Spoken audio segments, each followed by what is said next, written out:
Maadhimisho ya mwaka huu kuhusu siku ya kimataifa ya ugonjwa wa selimundu yani sickle cell yameandaliwa rasmi katika uwanja wa Vipingo eneo bunge la Kilifi Kusini, kaunti ya Kilifi.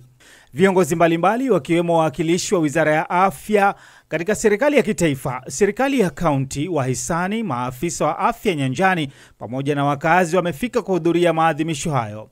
Katika maadhimisho hayo, baadhi ya watu wanaoishi na maradhi ya selimundu wamepata fursa ya kueleza madhila wanayopitia katika kukabiliana na tatizo hilo, huku wito kwa jamii kuondoa dhana potofu kuhusu ugonjwa huo ikiwemo unyanyapaa ukitolewa. Bei ya dawa ni ghali mno. 50 bob kwa mtu ambaye hana kazi huwa ni nyingi. Na sometimes mtu unatumia hydroquinone, paludrin, folic. Hydroquinone ni hiyo 50 something. Paludrin unapigwa 30. Hii folic so it's more than 200 per day. Hiyo ni dawa tu, hujakula. Na huwa ninasema sikiza mwili wako, kwa sababu kumekuwa na dhana nyingi katika jamii ambazo tunaishi ya kwamba mtu wa sickle cell hafikishi miaka 18. I've said I'm 32. Mtu wa sickle cell hawezi kuzaa. I have my fellow ambaye kuna watoto wawili. Mtu wa sickle cell hawezi kufanya kazi. Myself I'm working. Wenzangu wenye wako na ugonjwa kama huu, usijifiche, jikubali. Hakuna kitu yenye huwezi shindwa nayo. So kindly, if you are there out there and you have this condition, sickle cell anemia, just come out. Tukiwa pamoja tunaweza pata hata usaidizi kwa hospitali.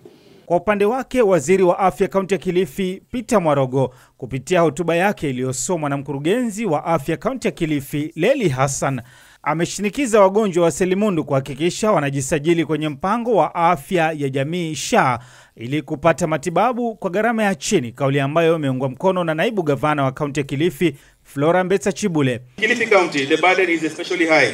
The county records a prevalence of around 1% among newborns, and nearly 1,500 patients are currently receiving care in public health facilities. In Kilifi South alone, where we are today, 60% of the patients in Kilifi reside here, with another 15% carrying the sickle cell trait. I am proud to note that Kilifi County, in partnership with the Ministry of Health and other stakeholders, has made commendable strides in addressing this challenge. For the first time, the county has established a comprehensive care and transition program for sickle cell disease, ensuring that children are no longer left behind as they grow into adulthood. Tuwe mabalozi, yale ambayo tumesikia wenzetu wakizungumza na hata yale ambayo tutambiwa na mgeni wetu wa heshima, tuyashike, tuyatie maanani, tujue kaunti yetu inafanya mikakati gani, national government inafanya mikakati gani ili kuhakikisha afya ya mwananchi wa Kilifi inaangaziwa. ASCO wameweza juzi kutupatia equipment ya newborn wa kuweza kuscreen haya mambo ya selimundu. Tunawashukuru sana. Akizungumza kwa niaba ya waziri wa afya Aden Duale, mkurugenzi wa idara ya afya ya familia Bashir Isaac amesema jumla ya watoto 14,000 nchini huzaliwa na maradhi ya selimundu, eneo la pwani na magharibi mwa nchi yakiathirika zaidi.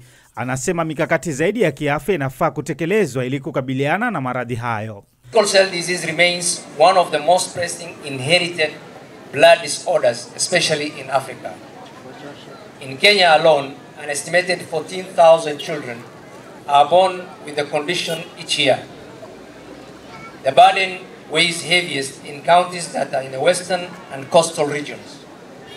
Yet it is increasingly being reported across many of all over the country due to population movement and intermarriages. Too many of our children still face late diagnosis, inadequate access to medicines, and limited support systems. It is unacceptable that over half of the affected children in sub-Saharan Africa do not live to see their 5th birthday. Nikiripotia Coco FM, naitwa Joseph Jira. Coco FM, ladha ya pwani.